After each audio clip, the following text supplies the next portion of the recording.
សួស្តីប្រិយមិត្តអ្នកស្ដាប់ទាំងអស់គ្នាថ្ងៃនេះខ្ញុំមានរឿងនិទានមួយចម្លែកកើតឡើងជារឿងរបស់ព្រានចាស់ម្នាក់ដែលធ្លាប់តែដើរកាត់ព្រៃក្នុងខេត្តព្រះវិហារហើយក៏ជារឿងបង្ហាញពីចំណងជីវិតរវាងមនុស្សនិងធម្មជាតិព្រមទាំងវិញ្ញាណក្នុងព្រៃជ្រៅផងដែរអញ្ចឹងទៅតោះយើងមកស្ដាប់រឿងព្រានឈ្មោះអ៊ុនដែលគេហៅថាព្រានអ៊ុននេះទាំងអស់គ្នាពន្លឺពណ៌បៃតងស្រអាប់នៃព្រៃទឹកភ្លៀងរលត់ទៅយ៉ាងឆាប់រហ័សដូចជាមានអ្នកយកគម្របឆ្នាំងយក្សមកបិទពីលើកំពូលឈើព្រានអ៊ុនធ្វើចលនាយ៉ាងរហ័សនៅលើមែកឈើធំមួយដែលខ្ពស់ពីដីប្រហែល2រហាត់គាត់ជ្រើសរើសមែកឈើដែលមានមុំសមស្របសម្រាប់ធ្វើវេទិកាបណ្ដោះអាសន្ន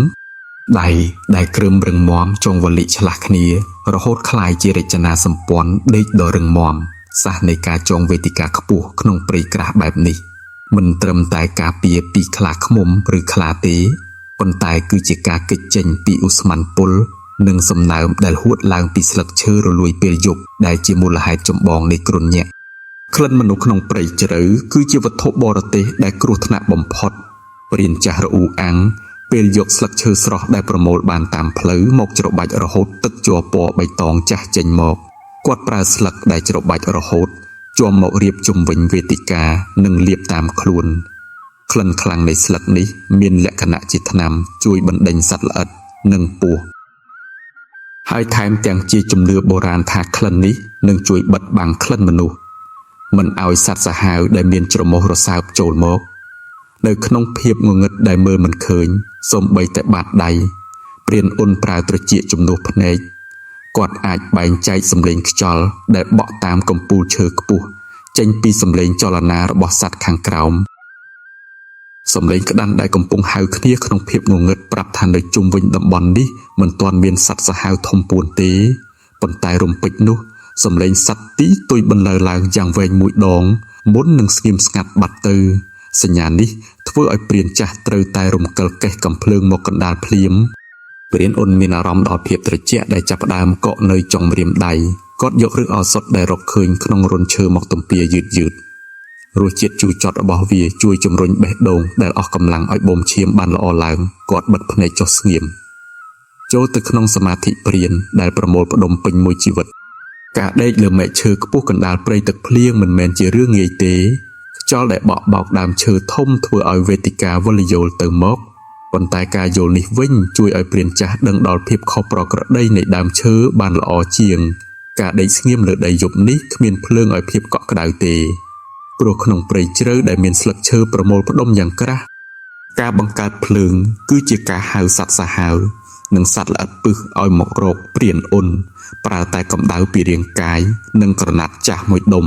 ដើម្បីទប់ទល់នឹងភាពត្រជាក់គាត់ផ្អៀងខ្លួនទៅនឹងគល់ឈើយក្សស្ដាប់សំឡេងព្រៃដែលចាប់ផ្ដើមធ្វើចលនាពេលយប់សំឡេងពស់លូនស្រាលនៅលើមែកឈើក្បែរនិងសំឡេងទឹកសន្សើមធ្លាក់លើស្លឹកឈើរាល់ដង្ហើមចូលចេញគឺយឺតស្របគ្នានឹងចង្វាក់បេះដូងនៃព្រៃពន្លឺថ្ងៃស្រអាប់ចាប់ផ្ដើមជ្រាបចូលតាមចន្លោះនៃដំបូលឈើខ្ពស់ចុះមកជាបន្ទះតូចដូចជាចុងម្ជុលចាក់តាមអពណ៌ប្រផេះព្រានអ៊ុនធ្វើចលនាក្រោកអង្គុយលើវេទិកាវល់យ៉ាងប្រុងប្រយ័ត្នភាពត្រជាក់ពេលយប់ធ្វើឲ្យម្រាមដៃរបស់គាត់រឹងរហូតត្រូវក្តាប់នឹងបត់យឺតដើម្បីឲ្យឈាមហូរគាត់សង្កេតឃើញថាទឹកក្នុងដើមឫស្សីដែលចងនៅកេមវេទិកាស្ទើរតែអស់នៅសល់តែបន្តិចគ្រប់គ្រាន់ផឹកមួយអន្លើគាត់សម្លឹងចុះទៅក្រោមដោយភ្នែកដែលនៅតែប្រុងប្រយ័ត្នអ្វីដែលគាត់ឮពេលយប់មិនមែនជាសំឡេងខ្យល់បក់ស្លឹកឈើទេព្រានចាស់យឺតចុះពីមែកឈើជើងទទេដែលក្រាស់នឹងគ្រើមប៉ះនឹងសំបកឈើនិងឫសឈើយ៉ាងរឹងមាំពេលជើងគាត់ប៉ះនឹងដីសើមដែលពោពេញទៅដោយស្លឹកឈើរលួយគាត់ក៏បានរកឃើញចម្លើយដែលធ្វើឲ្យបេះដូងលុតខុសចង្វាក់នៅគល់ឈើឆ្ងាយពីកន្លែងដែលគាត់ចុះមកមិនដល់2ហត្ថលេចឡើងដានជើងជ្រៅទំហំដូចបាតដៃមនុស្សជាដានជើង4ម្រាមដែលគ្មានស្នាមក្រញាំជាដានជើងខ្លាធំពេញវ័យដាននោះនៅថ្មីណាស់រហូតឃើញទឹកពពកហូរចូលគែមដានតែបន្តិចវាមិនបានមកដើម្បីបរបាញ់គាត់ទេប៉ុន្តែវាមកដើម្បីស្វែងរកនិងបង្ហាញដែនដីដោយកោសសម្បកឈើដែលគាត់ដេកពីលើរហូតជាស្នាមរហែកវែងជិត1ហត្ថមកពិនិត្យមើលគេហដ្ឋានមែនទេ ព្រៀនអ៊ុនរអ៊ូអាំងពេលពិនិត្យរូមតូចពណ៌ទឹកក្រូចឆ្លាស់ខ្មៅដែលជាប់នៅលើសម្បកឈើគាត់មិនបានភ័យរហូតបាត់ស្មារតីទេព្រោះព្រៀនអាជីពដឹងច្បាស់ថាខ្លាដែលឆ្អែតហើយនឹងមិនខ្ជះខ្ជាយពេលវេលាមកបបបាញ់មនុស្សដែលនៅខ្ពស់ពេកទេប៉ុន្តែវាគឺជាការព្រមានថាគាត់បានដើរចូលទៅក្នុងតំបន់ដែលមានសត្វព្រៃច្រើនព្រៀនអ៊ុនប្រមូលរបស់របរដាក់កាបូបយ៉ាងប្រញាប់គាត់ជ្រើសរើសមិនធ្វើដំណើរបន្តភ្លាមទេប៉ុន្តែប្រើពេលព្រឹកដើម្បីរកអាហារដែលផ្ដល់ថាមពលខ្ពស់គាត់ដើរតាមបណ្ដោយព្រៃវលិព្រៀនចាស់ប្រើកាំបិតចង្កេះកាប់តែចុងវលិដែលទន់ចុងវលិស្រស់មានរសជាតិជូរបន្តិចប៉ុន្តែផ្ដល់ជាតិសរសៃនិងជួយបំបត្តិកម្ដៅក្នុងខ្លួនបានយ៉ាងល្អគាត់ទំពាចុងវលិស្រស់ជាមួយសាច់ក្តាន់ជក់បារីដែលនៅសល់តែបន្តិចដើម្បីបំបត្តិភាពឃ្លានបេសកកម្មសំខាន់នៅពេលព្រឹកនេះគឺការរកទិសខាងកើតក្នុងព្រៃដែលមើលមិនឃើញព្រះអាទិត្យព្រៀនអ៊ុនមិនបានពឹងផ្អែកលើត្រីវិស័យទេប៉ុន្តែគាត់ពឹងផ្អែកលើស្លែនិងសម្បកឈើគាត់ដើរជុំវិញដើមឈើធំជាច្រើនដើមរកឃើញថាផ្នែកដែលមានស្លែដុះក្រាស់និងសំណើមខ្ពស់ច្រើនតែជាទិសខាងជើងនិងខាងលិចចំណែកផ្នែកដែលសម្បកឈើស្ងួតនិងគ្រើមជាងគេគឺជាទិសដែលទទួលពន្លឺថ្ងៃច្រើនពោលគឺទិសខាងត្បូងនិងខាងកើតពេលចាស់ចាប់ផ្ដើមធ្វើដំណើរដោយឆ្ពោះទៅទិសឦសានដើម្បីគេចចេញពីដែនដីរបស់ខ្លានោះគាត់ជ្រើសរើសដើរតាមជួរអូរដែលមានជម្រាលតិចជាងរាល់50ហត្ថគាត់នឹងឈប់ឈរដើម្បីស្ដាប់សំឡេងជុំវិញសំឡេងសត្វចឹកឈើបន្លឺឡើងប្រាប់ថានៅតំបន់នោះគ្មានសត្វធំនៅក្បែរទេព្រានអ៊ុនដើរចេញពីព្រៃទឹកភ្លៀងចូលទៅក្នុងតំបន់ថ្មទេសភាពប្រែប្រួលទាំងស្រុងពីដីភក់សើមคล้ายជាថ្មខ្សាច់យក្សដែលឈរត្រដែតជាន់គ្នាដោយជញ្ជាំងទីក្រុងបុរាណដែលដួលរលំថ្មទាំងនេះត្រូវបានសំណឹកដោយទឹកនិងខ្យល់អស់រាប់លានឆ្នាំរហូតคล้ายជាស្នាមប្រេះស្មុគស្មាញព្រានចាស់ឈប់ឈរនៅមាត់ថ្មដំបូងគាត់មិនបានពាក់ស្បែកជើងទេប៉ុន្តែប្រើជើងទទេដែលក្រាស់និងគ្រើមដូចស្បែករមាសប៉ះនឹងផ្ទៃថ្មខ្សាច់ថ្មប្រភេទនេះគ្រើមល្មមប៉ុន្តែនឹងរអិលដូចទឹករំអិលភ្លាមប្រសិនបើមានស្លែកខ្មៅដុះគាត់យកឈើច្រត់គូស្នេហ៍មកកាន់យ៉ាងមាំសះដើរលើថ្មដែលគាត់ប្រើគឺវិធី3ជើងរាល់ជំហានត្រូវមានចំណុចប៉ះផ្ទៃយ៉ាងតិច3ចំណុចជានិច្ចគឺជើង2និងឈើច្រត់1ឬជើង1ឈើច្រត់និងដៃដែលកាន់ថ្មមួយទៀតថ្មទាំងនេះបញ្ឆោតភ្នែកថារឹងមាំប៉ុន្តែប្រសិនបើដើរខុសជ្រុងវាអាចបត់បានគាត់រអ៊ូអាំងដោយខ្លួនឯងពេលចាក់ឈើច្រត់ចុះទៅក្នុងស្នាមប្រេះថ្មដើម្បីសាក់លបងភាពរឹងមាំនៅចន្លោះពេលឡើងកម្ពស់តាមថ្មខ្សាច់ព្រានអ៊ុនសង្កេតឃើញសម្បុកស្រមោចក្រហមទំហំដូចក្បាលក្មេងកំពុងរង្គើនៅលើមែកឈើតូចមួយដែលដុះតាមស្នាមប្រេះថ្មក្របពះរបស់គាត់ចាប់ផ្ដើមបន្លឺឡើងដោយភាពឃ្លានសាច់ក្តាន់ជក់បារីមួយដុំចុងក្រោយត្រូវបានទំពាអស់តាំងពីព្រលឹមគាត់ក៏ចាប់ផ្ដើមផែនការរកអាហារប្រូតេអ៊ីនដែលរកបានងាយបំផុតក្នុងព្រៃថ្មគាត់ប្រើឈើច្រត់យកសម្បុកស្រមោចក្រហមចុះយ៉ាងរហ័សរួចគ្រវីលើថ្មរាបស្មើស្រមោចក្រហមរាប់ពាន់ក្បាលផុសចេញមកការពារពងពណ៌សទន់ដែលធំព្រានអ៊ុនប្រើម្សៅដំឡូងដែលហាលស្ងួតក្នុងកាបូបរយពីលើស្រមោចក្រហមដែលត្រូវម្សៅនឹងរត់ចេញបន្សល់ទុកពងឲ្យព្រានចាស់ប្រមូលបរិភោគស្រស់រសជាតិនៃពងស្រមោចក្រហមគឺឆ្ងាញ់និងជូរបន្តិចជាតិអាស៊ីតពីស្រមោចជួយឲ្យគាត់មានអារម្មណ៍ស្រស់ស្រាយនិងមានថាមពលឡើងភ្លាមពេលឆ្អែតក្រពះព្រានអ៊ុនដើរបន្តរហូតដល់ចំណុចខ្ពស់បំផុតនៃវាលថ្មពន្លឺថ្ងៃពេលរសៀលចាប់ផ្ដើមឆេះរហូតថ្មខ្សាច់បញ្ចេញកម្ដៅជារលកគាត់ត្រូវការកន្លែងសម្រាកពេលថ្ងៃដែលអាចការពារពន្លឺថ្ងៃនិងខ្យល់បានល្អគាត់រកឃើញស្នាមប្រេះថ្មដែលជាចន្លោះរវាងថ្មធំពីរដែលផ្អៀងគ្នារហូតคล้ายជារូងរាងត្រីកោណខាងក្នុងត្រជាក់ស្រួលហើយមានខ្យល់បក់ឆ្លងកាត់ស្រាលព្រានចាស់អង្គុយចុះក្នុងរូងថ្មគាត់មិនបានសម្រាកភ្លាមទេប៉ុន្តែចាប់ផ្ដើមពិនិត្យឧបករណ៍សង្កេតឃើញសត្វឃ្មុំធំ2ទៅ3កំពុងហើរនៅមុខរូងថ្មពួកវាមិនមកធ្វើបាបទេប៉ុន្តែកំពុងហើររកប្រភពទឹកតាមស្នាមប្រេះថ្ម ព្រៀនអ៊ុនចងចាំទិសដៅហោះរបស់ពួកវាព្រោះឃ្មុំច្រើនតែហោះត្រឡប់ទៅសម្បុកជាបន្ទាត់ត្រង់ហើយកន្លែងណាដែលមានឃ្មុំនៅទីនោះមានទឹកដមនិងទឹកស្អាតព្រៀនអ៊ុនអង្គុយស្ងៀមក្នុងរូងថ្មភ្នែកចង្អៀតសម្លឹងមើលឃ្មុំ2ទៅ3កំពុងហើរនៅមុខរូងពួកវាមិនបានហោះវាចទេប៉ុន្តែមានចង្វាក់ហោះច្បាស់លាស់គឺហោះវងរង្វង់ខ្លីៗរួចហោះទៅជាបន្ទាត់ត្រង់ឆ្ពោះទៅច្រាំងថ្មទិសនិរដីព្រានចាស់បង្រៀនថាឃ្មុំមិនដែលកុហកអំពីប្រភពទឹកទេជាពិសេសក្នុងព្រៃថ្មស្ងួតបែបនេះគាត់រំកិលកាបូបពាក់ស្មាកាន់ឈើច្រត់គូស្នេហ៍យ៉ាងតឹងរួចចាប់ផ្ដើមធ្វើដំណើរតាមទិសដៅហោះរបស់ឃ្មុំយ៉ាងប្រុងប្រយ័ត្នផ្ទៃថ្មខ្សាច់ចាប់ផ្ដើមប្រែប្រួលពីពណ៌ទឹកក្រូចឥដ្ឋទៅជាពណ៌ប្រផេះងងឹតបង្ហាញពីសំណើមដែលប្រមូលផ្ដុំច្រើនជាងតំបន់ផ្សេងព្រានចាស់មិនបានដើរលើជួរថ្មដែលបើកចំហដើម្បីគេចកម្ដៅទេប៉ុន្តែជ្រើសរើសដើរតាមម្លប់ដែលធ្លាក់ពីច្រាំងថ្មខ្ពស់ដែលជួយបិទបាំងនិងរក្សាសីតុណ្ហភាពរាងកាយពេលដើរមកដល់ចំណុចដែលច្រាំងថ្មបត់ចុះទៅចរលងតូចចង្អៀតព្រានអ៊ុនក៏បានរកឃើញអ្វីដែលគាត់កំពុងស្វែងរកប្រភពទឹកតូចមួយដែលហូរចេញពីស្នាមប្រេះនៃស្រទាប់ថ្មកំបោរដែលជាប់នៅក្នុងថ្មខ្សាច់ទឹកនៅទីនេះថ្លាស្រស់និងត្រជាក់ខ្លាំងរហូតមានស្លែពណ៌បៃតងចាស់ដុះក្រាស់ព្រានចាស់មិនបង្អង់ទេ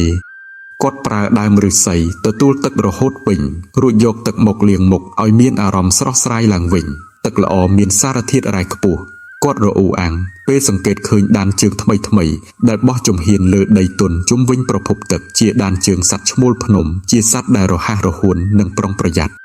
ការដែលវាចុះមកផឹកទឹកនៅទីនេះបង្ហាញថាតំបន់នេះមានសុវត្ថិភាពពីសត្វសាហាវធំនៅពេលរត់សៀលព្រានអ៊ុនសម្លឹងរកកន្លែងស្នាក់អាស្រ័យសម្រាប់យប់នេះគាត់មិនចង់ដេកនៅលើថ្មដែលបើកចំហទេព្រោះខ្យល់ពេលយប់នៅលើច្រាំងថ្មខ្ពស់អាចធ្វើឲ្យគាត់បាត់លំនឹងគាត់ក៏ជ្រើសរើសធ្វើកន្លែងស្នាក់អាស្រ័យនៅក្រោមច្រាំងថ្មដែលលាតចេញជាដំបូលធម្មជាតិគាត់ចាប់ផ្ដើមប្រើសាសដុតភ្លើងគ្មានផ្សែងដោយជីករណ្ដៅជ្រៅប្រហែល1ជំហានរួចជ្រើសរើសប្រើមែកឈើដែលស្ងួតរហូតក្រៀមឈើប្រភេទនេះផ្ដល់កម្ដៅខ្ពស់ហើយស្ទើរតែគ្មានផ្សែងដែលអាចប្រាប់ទីតាំងរបស់គាត់ដល់សត្វព្រៃឬអ្នកដែលមិនមានបំណងល្អគាត់ស្ងោរទឹកក្នុងដើមឫស្សីរហូតពុះរួចយកស្លឹកអំពិលព្រៃដែលប្រមូលបានតាមផ្លូវមកដាក់ទឹកស្លឹកអំពិលមានលក្ខណៈអាស៊ីតស្រាលជួយលាងធូលីថ្មដែលរលាកភ្នែកនិងជួយស្រោបមុខរបួសត្រង់ជើងបានយ៉ាងល្អ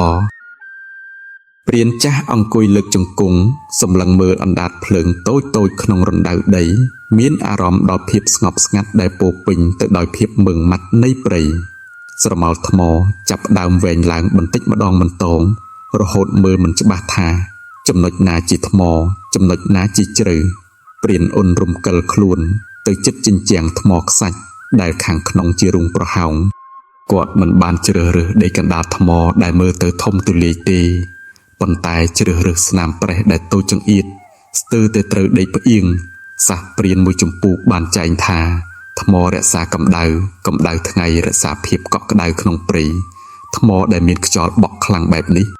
ថ្មខ្សាច់ដែលស្រូបពន្លឺថ្ងៃពេញមួយថ្ងៃគឺជាចង្ក្រានធម្មជាតិដែលនឹងជួយរក្សាសីតុណ្ហភាពរាងកាយកុំឲ្យតក់ស្លុតរហូតបេះដូងឈប់លោតសំឡេងហួចខ្យល់ចាប់ផ្ដើមបន្លឺឡើងខ្យល់ប្រភេទនេះមិនបក់ពីទិសតែមួយទេប៉ុន្តែវារង្វិលចុះពីកំពូលភ្នំមកប៉ះនឹងថ្មរហូតបន្លឺសំឡេងដូចសំឡេងវិញ្ញាណព្រានអ៊ុនមិនញាប់ញ័រនឹងសំឡេងទាំងនោះទេគាត់ប្រើក្រណាត់រុំខ្លួនឲ្យតឹងដើម្បីការពារខ្យល់ត្រជាក់ចូលក្នុងពោះដែលជាចំណុចខ្សោយដែលធ្វើឲ្យព្រានឈឺបានយ៉ាងងាយគាត់យកឫសឈើក្រអូបដែលជីកបានពីមាត់ព្រៃថ្មមកកិនជាមួយទឹកក្លិនក្រអូបដែលខ្លាំងរបស់វាជួយបើកបំពង់ខ្យល់និងបណ្ដេញខ្យល់ក្នុងពោះព្រានចាស់យកឫសឈើនោះមកលាបលើចំណុចខាងសាច់ដុំនិងបាតជើងកម្ដៅពីឱសថស្រស់ជួយឲ្យគាត់មានអារម្មណ៍ដូចជាមានភ្លើងតូចមួយកំពុងឆេះនៅក្រោមស្បែកនៅកណ្ដាលភាពងងឹតដែលស្ងប់ស្ងាត់ឆ្លាស់ជាមួយសំឡេងខ្យល់ព្រានអ៊ុនបានឮសំឡេងដែលខុសចង្វាក់វាគឺជាសំឡេងថ្មតូចប៉ះគ្នានៅមុខរូងថ្មព្រានចាស់មិនបានធ្វើចលនាខ្លាំងទេប៉ុន្តែគាត់បើកភ្នែកក្នុងភាពងងឹត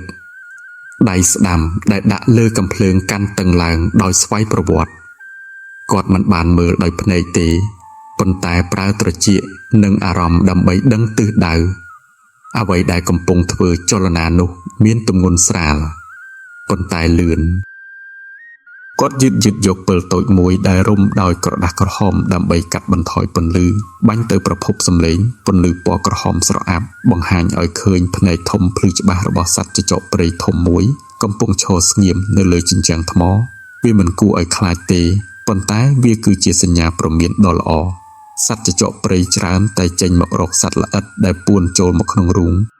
ស្ទីនបង្ហាញថានៅជុំវិញតំបន់នេះគ្មានសត្វសាហាវធំដូចជាពស់ឬខ្លាភ្លើង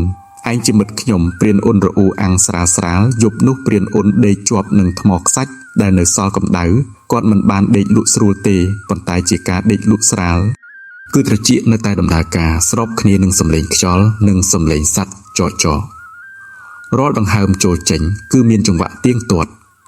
រហូតដល់ខ្យល់ដែលធ្លាប់រង្វិលខ្លាំងចាប់ផ្ដើមថយចុះប្រែជាខ្យល់បក់ស្ងប់ដែលប្រាប់ថាព្រឹកព្រលឹមជិតមកដល់ពន្លឺថ្ងៃរះបញ្ចេញពន្លឺមកលើកំពូលភ្នំ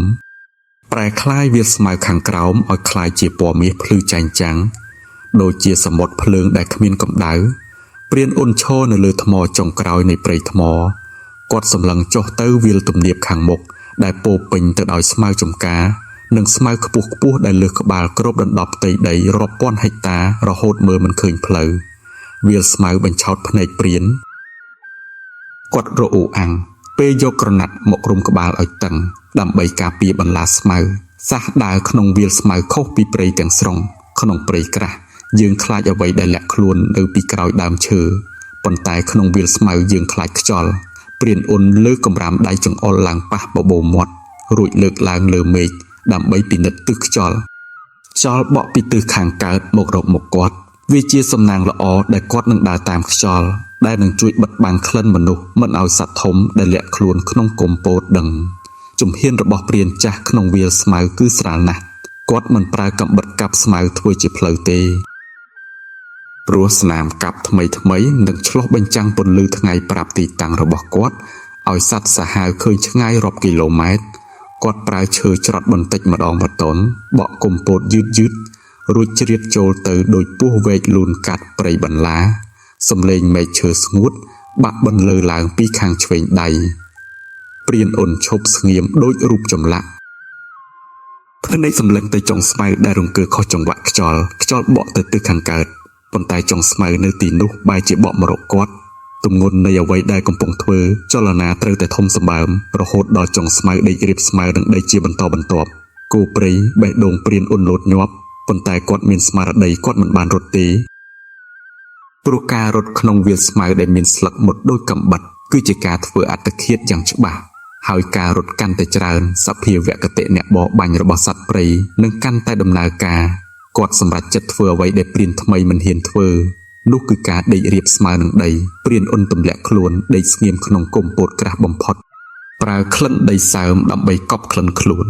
គាត់យកដីសពពីភ្នំដែលយកមកលាបតាមដៃនិងមុខ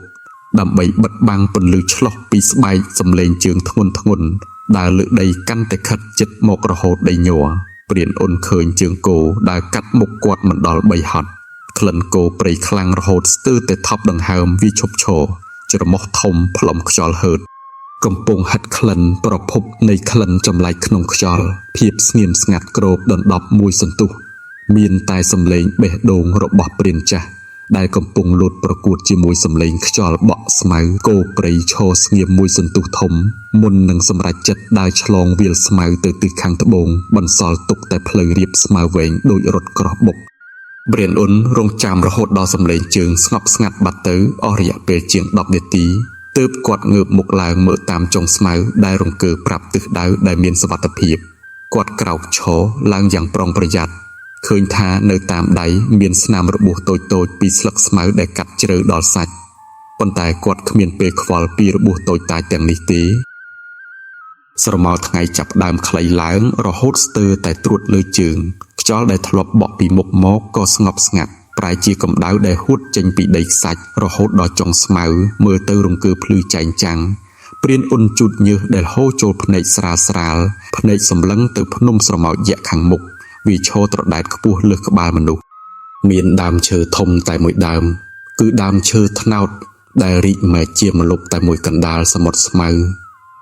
ព្រានចាស់មិនបានដើរទៅរកគល់ឈើភ្លាមទេគាត់ឈប់ឈរឆ្ងាយប្រហែល5ហត្ថសង្កេតមើលស្នាមជីកថ្មីសះដើរកាត់វាលបង្រៀនថាភ្នំស្រមោចដែលមានម្លប់ឈើគឺជាឃ្លាំងស្បៀងនិងកន្លែងលាក់ខ្លួនរបស់សត្វសាហាវគាត់ឃើញស្នាមក្រញាំមុតស្រួចនិងដានកន្ទុយវែងនៅក្នុងដីខ្សាច់សត្វពស់វែកធំ2ទៅ3កំពុងពួនក្រោមឫសឈើដើម្បីរងចាំឱកាសលួចពងបក្សីឬស្ទាក់សត្វតូចដែលរត់ពីកម្ដៅមករកភាពត្រជាក់ខ្ញុំសូមចែករំលែកព្រានអ៊ុនរអ៊ូអាំងគាត់យកថ្មមួយដុំទំហំសមនឹងដៃបោះឆ្លងភ្នំស្រមោចទៅខាងក្រោយសំឡេងថ្មប៉ះស្លឹកស្មៅស្ងួតបន្លឺឡើងធ្វើឲ្យសត្វព្រៃភ័យរត់ចេញទៅតាមទិសផ្សេងពេលទៅដល់គល់ឈើត្នោតព្រានអ៊ុនប្រញាប់អង្គុយចុះក្នុងម្លប់ភាពត្រជាក់ពីភ្នំស្រមោចដែលផ្ទុកសំណើមនៅក្រោមដីជួយកាត់បន្ថយសីតុណ្ហភាពរាងកាយគាត់បានភ្លាមគាត់ចាប់ផ្ដើមស្វែងរកតាមស្នាមប្រេះនៃភ្នំស្រមោចឃើញសម្បុកសត្វក្រូចព្រៃដែលធ្វើពីស្មៅស្ងួតលាក់ខ្លួនយ៉ាងស្អិតនៅខាងក្នុងមានពងតូចមានចំណុចពណ៌ត្នោតប្រហែល5ទៅ6គាត់យកពងមកតែ3ច្បាប់របស់ព្រានគឺទុកឲ្យម្ដាយវាបន្តពូជព្រានអ៊ុនខួងរុនតូចនៅលើសម្បកពងរួចបឺតយកសាច់ស្រស់រសជាតិឆ្ងាញ់នៃស៊ុតលឿងជួយស្ដារកម្លាំងដែលបាត់បង់ទៅជាមួយពន្លឺថ្ងៃក្នុងវាលបានយ៉ាងអស្ចារ្យបន្ទាប់មកគាត់ប្រើកាំបិតចង្កេះជីកចុះទៅគល់ស្មៅក្បែរដើម្បីរកឫសស្មៅក្រអូបឫសឈើប្រភេទនេះពេលលាងស្អាតហើយទំពាស្រស់និងមានក្លិនក្រអូបត្រជាក់ជួយបំប៉នបេះដូងនិងបំបត្តិការស្រេកទឹកបានល្អជាងទឹកធម្មតាច្រើនដងនៅចន្លោះពេលគាត់កំពុងសម្រាកពន្លឺថ្ងៃចាប់ផ្ដើមឆេះខ្លាំងស្បែកតាមដៃដែលត្រូវស្មៅកាត់ចាប់ផ្ដើមក្រហមព្រានអ៊ុនក៏ប្រើសះលាបភក់ពណ៌សគាត់យកដីល្អិតពីភ្នំស្រមោចមកលាយជាមួយទឹកដែលនៅសល់ក្នុងដើមឫស្សីរហូតក្រាស់រួចលាបតាមដៃជើងនិងកដីភ្នំស្រមោចមានលក្ខណៈត្រជាក់និងជួយការពារកាំរស្មី UV ពីពន្លឺថ្ងៃមិនឲ្យស្បែកឆ្អិនតាំងធាហើយថែមទាំងជួយការពារសត្វរុយដែលច្រើនតែតាមមកតោងមុខរបួសស្រស់ពន្លឺថ្ងៃចាប់ផ្ដើមប្រែជាពណ៌លឿងមាសព្រានអ៊ុនទើបដើរឆ្លងវាលស្មៅបានប៉ុន្តែខាងមុខរបស់គាត់ឥឡូវនេះគឺព្រៃតូចជាព្រំប្រទល់ចុងក្រោយមុនពេលទៅដល់ជើងភ្នំពិតប្រាកដស្ថានភាពផ្ទៃដីប្រែប្រួលពីវាលស្មៅទៅជាព្រៃគុម្ពោតទាបដែលដុះជាប់គ្នាយ៉ាងក្រាស់ទាំងដើមបន្លាដើមត្នោតព្រៃនិងវល្លិបន្លាដែលរុំគ្នាដូចលួសបន្លាធម្មជាតិព្រានចាស់ឈប់ឈរនៅមាត់ព្រៃតូចគាត់មិនប្រញាប់ចូលទៅទេប៉ុន្តែអង្គុយចុះសម្លឹងមើលតាមចន្លោះរវាងគល់ឈើសះដើរក្នុងព្រៃតូចបង្រៀនថាភ្នែកត្រូវរហ័សជើងត្រូវស្ងៀមព្រោះក្នុងព្រៃគុម្ពោតដែលពន្លឺថ្ងៃអាចចុះដល់ដីបែបនេះគឺជាឋានសួគ៌របស់ពស់វែកដែលច្រើនតែរួញខ្លួនស្ងៀមលាយឡំជាមួយស្លឹកឈើស្ងួតដើម្បីស្ទាក់ចាប់កណ្ដុរបន្លាពីលើគ្រាន់តែឈឺស្បែកប៉ុន្តែបន្លាពីក្រោមដែលមានពឹសនោះដល់ស្លាប់ព្រានអ៊ុនរអ៊ូអាំងពេលយកស្លឹកត្នោតស្ងួតដែលគាត់ប្រមូលបានពីគល់ភ្នំស្រមោចមកដាក់លើបាតជើងគាត់ប្រើវល្លិតូចចងស្លឹកត្នោតជាប់នឹងជើងដូចស្បែកជើងសះធ្វើគ្រឿងការពារជើងបែបនេះជួយឲ្យគាត់អាចដើរលើបន្លាឈើឬការពារគ្រោះថ្នាក់ពីមាត់ពស់ពឹសដែលអាចពួននៅក្រោមស្លឹកឈើក្រាស់គាត់សង្កេតឃើញសត្វស្លាបកន្ទុយត្រី2កំពុងហោះលើគុម្ពោតខាងឆ្វេងពួកវាមិនបានហោះរកសត្វល្អិតធម្មតាទេប៉ុន្តែបន្លឺសំឡេងខ្លីៗជាប់គ្នាពេលកំពុងចុចខ្យល់សញ្ញានេះប្រាប់ព្រានអ៊ុនយ៉ាងច្បាស់ថានៅខាងក្រោមមានពស់ឬសត្វល្មូនកំពុងធ្វើចលនាសត្វស្លាបកន្ទុយត្រីគឺជាអង្គភាពព្រមានកម្រិតខ្ពស់របស់ព្រានអាជីពគាត់ក៏ជ្រើសរើសដើរវាងទៅខាងស្ដាំភ្លាមជំហានក្នុងព្រៃតូចត្រូវការអត់ធ្មត់ខ្ពស់ព្រានអ៊ុនប្រើឈើច្រត់បន្តិចម្ដងក្រវីស្លឹកឈើស្ងួតនាំមុខមួយជំហានជានិច្ចដើម្បីពិនិត្យភាពរឹងមាំនៃដីគាត់ដើរតាមអូរចាស់ដែលស្ងួតឃើញភក់គោស្ងួតមានដីប្រេះស្រាំជារង្វង់ធំកណ្ដាលភក់នៅមានភក់ក្រាស់ដែលផ្ទុកសំណើមបន្តិចគាត់មិនបានមើលរកត្រីទេប៉ុន្តែគាត់មើលរកទឹកស្តុកព្រានអ៊ុនជីករណ្ដៅជ្រៅក្បែរភក់នោះបណ្ដោយឲ្យទឹកពពកកខ្វក់បន្តិចម្ដងហូរចូលបាតរណ្ដៅគាត់ប្រើសះច្រោះទឹកដីដោយយកជួងឈើក្រហម ដែលនៅសល់ពីកន្លែងស្នាក់អាស្រ័យកាលពីម្សិលមិញមកកិនជាបំណែកតូចលាយជាមួយខ្សាច់គ្រើមនិងគ្រួសដាក់ជាស្រទាប់ក្នុងដើមឫស្សីដែលខួងរុនទឹកពពកដែលឆ្លងកាត់តម្រងធម្មជាតិចេញមកចាប់ផ្ដើមថ្លានិងគ្មានក្លិនភក់ពេលពន្លឺថ្ងៃចុងក្រោយលិចពីជើងមេឃព្រៃតូចចាប់ផ្ដើមស្ងប់ស្ងាត់យ៉ាងរហ័សខ្យល់បក់ត្រឡប់មកវិញពីជើងភ្នំនាំមកនៅខ្យល់ត្រជាក់សើមប៉ះមុខព្រានអ៊ុនដឹងភ្លាមថាយប់នេះអាកាសធាតុនឹងត្រជាក់ជាងរាល់យប់គាត់ចាប់ផ្ដើមរកកន្លែងស្នាក់អាស្រ័យនៅចំណុចដែលខ្យល់មិនដល់ភាពងងឹតក្នុងព្រៃតូចដែលជាព្រំប្រទល់ជើងភ្នំមកលឿននិងធ្ងន់ខ្យល់ដែលបក់ត្រឡប់ពីកំពូលភ្នំនាំមកនៅខ្យល់ត្រជាក់ប៉ះរហូតស្លឹកឈើនៅពីលើក្បាលរង្គើព្រានអ៊ុនអង្គុយចុះក្នុងស្នាមប្រេះឫសឈើដែលអាចផ្អៀងខ្នងបានល្មមគាត់មិនប្រញាប់ដេកចុះទេព្រោះសាសព្រានបង្រៀនថាពេលអាកាសធាតុប្រែប្រួលក្រពះត្រូវតែកក់ក្ដៅបើមិនដូច្នោះទេគ្រុនក្បាលនឹងវាយប្រហារបានយ៉ាងងាយគាត់ចាប់ផ្ដើមប្រើសាសដុតដីក្ដៅដែលជាវិធីសម្ងាត់ក្នុងការរក្សាសីតុណ្ហភាពរាងកាយពេលគ្មានភួយក្រាស់ព្រានអ៊ុនជីករណ្ដៅដីរាក់ទំហំដូចខ្នងនៅចំណុចដែលគាត់នឹងដេកដុតភ្លើងដោយមែកឈើស្ងួតតូចរហូតដល់ដីបាតរណ្ដៅចាប់ផ្ដើមក្ដៅខ្លាំងហើយប្រែជាពណ៌ក្រហមបន្ទាប់មកគាត់យកធ្យូងចេញអស់រួចប្រើដីរង្រឹងស្ងួតកប់ពីលើក្រាស់ប្រហែល2អ៊ីងមុននឹងក្រាលដោយស្លឹកឈើនិងស្មៅស្ងួតដីវារក្សាកម្ដៅបានយូរជាងឈើគាត់រអ៊ូអាំងពេលទម្លាក់ខ្លួនដេកលើចំណុចនោះកម្ដៅទន់ភ្លន់ដែលហួតឡើងពីក្រោមដីជ្រាបចូលទៅក្នុងខ្នងជួយបន្ធូរសាច់ដុំដែលតឹងតាន់ពីការធ្វើដំណើរពេញមួយថ្ងៃបានយ៉ាងអស្ចារ្យនៅក្នុងភាពស្ងប់ស្ងាត់ពេលយប់ព្រានអ៊ុនមិនបានដេកលក់ស្រួលទេត្រចៀករបស់គាត់ដំណើរការស្របគ្នានឹងសំឡេងសត្វល្អិតពេលយប់ដែលកំពុងបន្លឺឡើងរំពេចនោះសំឡេងចង្រិតដែលធ្លាប់បន្លឺក៏ឈប់ស្ងៀមចាប់ផ្ដើមពីព្រៃខាងត្បូងលាតសន្ធឹងមកដល់ចំណុចដែលគាត់ដេកសញ្ញានេះប្រាប់យ៉ាងច្បាស់ថាមានសត្វធំកំពុងដើរកាត់ព្រៃមកសំឡេងជើងដែលដើរលើស្លឹកឈើស្ងួតនោះទន់ភ្លន់ប៉ុន្តែមាំមួនព្រានអ៊ុនរំកិលដៃទៅកាន់កំភ្លើងភ្នែកសម្លឹងតាមចន្លោះឫសឈើឃើញស្រមោលពណ៌ប្រផេះទំហំដូចឆ្កែធំកំពុងធ្វើចលនាស្រអាប់វាគឺជាខ្លារខិនអ្នកបរបាញ់ដែលរហ័សរហួនបំផុតនៅក្នុងព្រៃតូចនិងអូវាឈប់ឈរច្រមុះរើហិតក្លិនដីដែលត្រូវបានកប់និងក្លិនថ្នាំជក់ស្រាលដែលជាប់នឹងខ្លួនព្រានចាស់នៅស្ងៀមដូចជាផ្នែកមួយនៃព្រៃគាត់មិនបានបង្កការគំរាមកំហែងទេប៉ុន្តែដាក់ខ្លួនជាផ្នែកមួយនៃព្រៃខ្លារខិនសម្លឹងមកទិសដៅរបស់គាត់មួយសន្ទុះពេលឃើញថាគ្មានចលនាគ្រោះថ្នាក់វាក៏លោតបាត់ទៅក្នុងព្រៃបន្លាឆ្ពោះទៅភក់គោស្ងួតដើម្បីរកសត្វដូចជាកង្កែបឬកណ្ដូររវៀលដែលចេញមករកអាហារពេលយប់ពេលគ្រោះថ្នាក់កន្លងផុតទៅព្រានអ៊ុនក៏ចាប់ផ្ដើមរកអាហារពេលយប់ដែលអាចរកបានជុំវិញខ្លួនគាត់ប្រើកាំបិតចង្កេះចាប់សត្វល្អិតដែលអាចបរិភោគបានដូចជាសត្វល្អិតដែលមកតោងតាមសំបកឈើមកចៀនជាមួយធ្យូងដែលនៅក្ដៅរសជាតិឆ្ងាញ់និងប្រូតេអ៊ីនពីសត្វល្អិតជួយឲ្យគាត់មានកម្លាំងទប់ទល់នឹងភាពត្រជាក់បានមួយសន្ទុះមុនពេលភ្លឺព្រឹកព្រលឹមអាកាសចាប់ផ្ដើមសើមខ្លាំងរហូតឃើញអាប់ពណ៌សណ្ដែតចិត្តដីព្រានអ៊ុនក្រោកអង្គុយឃើញថាតាមដៃនិងជើងមានអារម្មណ៍ឈឺចុកដូចជាគ្រុនព្រៃគាត់ក៏ចាប់ផ្ដើមរកឫសឱសថពិសេសដែលមានសម្បកពណ៌សទន់ដុះតាមជើងភ្នំ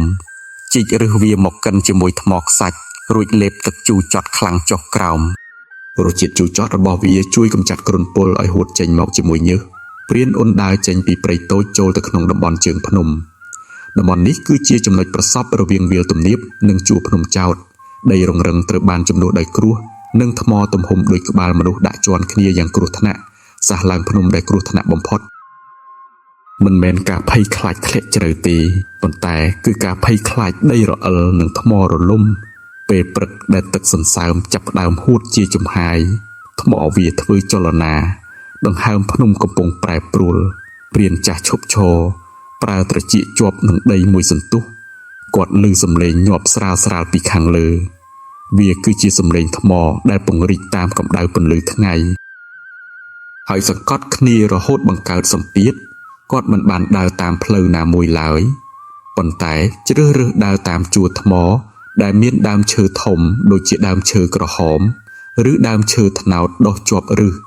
សឈើទាំងនេះគឺជាយុទ្ធការធម្មជាតិដែលជួយទប់មិនឲ្យដីរលំព្រានអ៊ុន